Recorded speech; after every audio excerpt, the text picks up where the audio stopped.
Bonjour à tous, on se retrouve aujourd'hui pour essayer de décrypter les différentes classes d'investissement et surtout les classes d'investissement qui sont les plus utiles. Parce qu'en fait, dans le monde de l'investissement, il y a énormément de produits et on peut être très rapidement perdu, submergé et se dire que ah, c'est trop compliqué, je ne sais pas quoi choisir. Et en fait, bien souvent, les gens sont submergés par tout ce choix, et le choix qu'ils font, c'est de ne rien faire. Sauf que ne rien faire, c'est un choix, et en l'occurrence, c'est un très mauvais choix.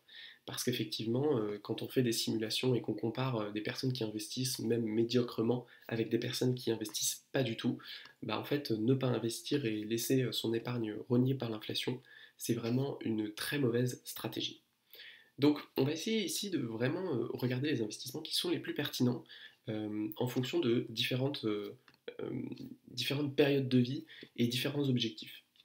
Pour moi, l'élément le plus important lorsque vous investissez, c'est d'avoir une vision claire de l'horizon d'investissement. L'horizon d'investissement, c'est vraiment le critère numéro un qui va vous permettre de savoir est-ce que vous pouvez prendre des risques et dans quelle mesure. Ce qu'il faut comprendre, c'est que la plupart des classes d'investissement, elles ont un ratio risque-rendement qui est équilibré. C'est-à-dire que plus vous allez prendre de risques, plus vous allez avoir de rendement. Donc logiquement, vous voulez vous exposer au plus de risques possible. Sauf que qui dit risque dit volatilité, c'est-à-dire que peut-être, typiquement sur le marché action qui est extrêmement risqué, extrêmement rentable, vous pouvez avoir des moins 20%, moins 30% en une année. Si évidemment vous êtes contraint de vendre à ce moment-là, c'est la pire chose qui puisse arriver, c'est-à-dire de loquer, de sécuriser vos pertes et d'avoir aucune chance de rebondir. Donc, comment faire pour éviter ça? Eh bien, il faut définir clairement quelle partie de notre épargne est une épargne long terme et quelle partie de notre épargne est une épargne de sécurité, une épargne court terme.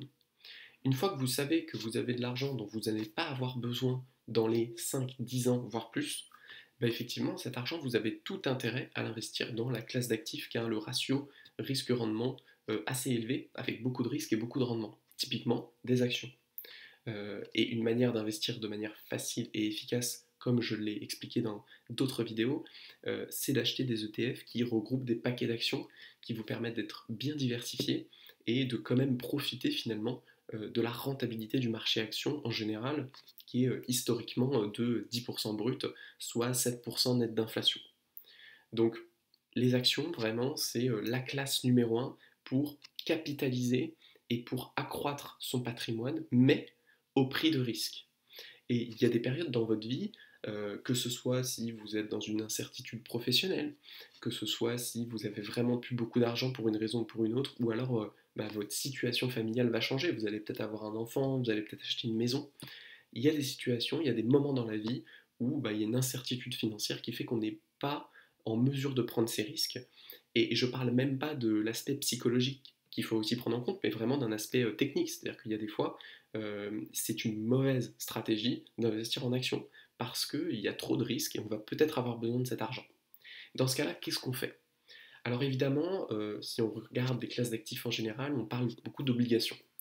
Effectivement, les obligations, c'est la classe d'actifs qui est un peu à l'opposé des actions, c'est-à-dire beaucoup plus safe, avec un rendement moindre. Cependant, les obligations, c'est assez difficile de s'y exposer, et elles restent quand même corrélées d'une certaine manière au marché action. On l'a beaucoup vu en 2022, ça a été flagrant, il y a eu une grosse baisse du marché action, et il y a eu une grosse baisse du marché obligation en même temps. Donc c'est-à-dire que si vous aviez acheté des obligations pour vous dire ah oui mais moi c'est du court terme, si j'en ai besoin je retire, bah en fait vous étiez aussi dans la merde. Donc ça peut être intéressant de, à mon sens, ne pas regarder les obligations pour cette épargne de précaution parce qu'il y a quand même une volatilité qui existe.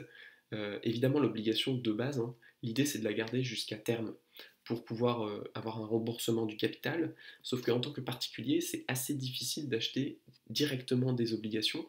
Et si vous en achetez, bah, vous êtes exposé à un risque de défaut de une entreprise, donc c'est difficile d'acheter plusieurs obligations. Donc vous allez avoir intérêt à acheter des ETF obligataires qui vont acheter plein d'obligations. Sauf que le problème, c'est que quand vous vendez cet ETF, bah en fait, vous vendez à la valeur de marché. Et vous ne vendez pas au terme de l'obligation avec une valeur nominale qui était prévue à l'avance. Donc finalement, vous êtes quand même exposé au risque de marché. Donc comment faire quand on a une épargne de côté, mais qu'on a une incertitude sur les 3, 4, 5 prochaines années, et qu'on pense que peut-être on aura besoin de cet argent? En France, vous avez des très bons outils qui sont les livrets. Les livrets, même s'ils ne sont pas extrêmement performants en termes de rentabilité, ils ont des énormes avantages. Déjà, ils sont ultra liquides. Et la liquidité, c'est très important parce que c'est ce qui peut faire la différence entre être dans le rouge et devoir payer les agios, devoir faire un emprunt un peu en catastrophe et juste pouvoir retirer l'argent de son livret. Typiquement, si vous avez des fonds euros sur une assurance vie, oui, effectivement, c'est garanti en capital, mais la liquidité est moindre. Ça peut prendre quelques jours de récupérer l'argent, etc. Donc, globalement, si vous n'avez pas maxé vos livrets et que vous avez de l'argent de côté et vous savez que vous allez en avoir besoin dans les années qui viennent, le livret A, c'est relativement solide. Le LDDS, c'est la même chose. Les deux combinés, vous avez 30-40 000 euros quand même que vous pouvez mettre de manière liquide et 100% garanti par l'État. Donc c'est quand même assez confortable. Ensuite, il y a évidemment le livret d'épargne populaire à regarder si vous faites partie des personnes qui sont éligibles. C'est pour les personnes à faible revenu. Faut regarder, je pense que si on est payé au SMIC, on doit y être tout juste éligible, quelque chose comme ça, sur un foyer seul. Après, évidemment, ça change en fonction du nombre de personnes dans le foyer fiscal. Donc, si vous pensez pouvoir y être éligible, regardez évidemment les barèmes. Et là, c'est très intéressant parce qu'en moyenne, le livret d'épargne populaire, en fait, il est égal à l'inflation. C'est-à-dire que vous ne perdez pas d'argent tout court. Et pour caricaturer, le livret A et le L2DS, la formule c'est inflation divisée par 2. C'est-à-dire qu'en ce moment on est sur un taux d'inflation à 6%, le LEP doit être à 5,6% et le LDDS et le livret A sont à 3%. Mais l'intérêt c'est qu'on parle vraiment de pourcents qui sont exonérés de tout. C'est-à-dire que vous ne payez pas d'impôt sur le revenu, vous ne payez pas de prélèvements sociaux dessus, ça c'est extrêmement important.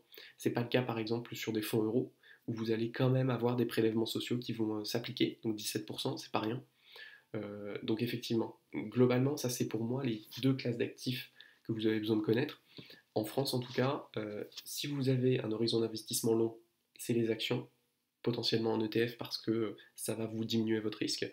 Si votre horizon d'investissement il est plus faible, tournez-vous vers les livrets. Déjà, il y a quand même des plafonds qui sont conséquents.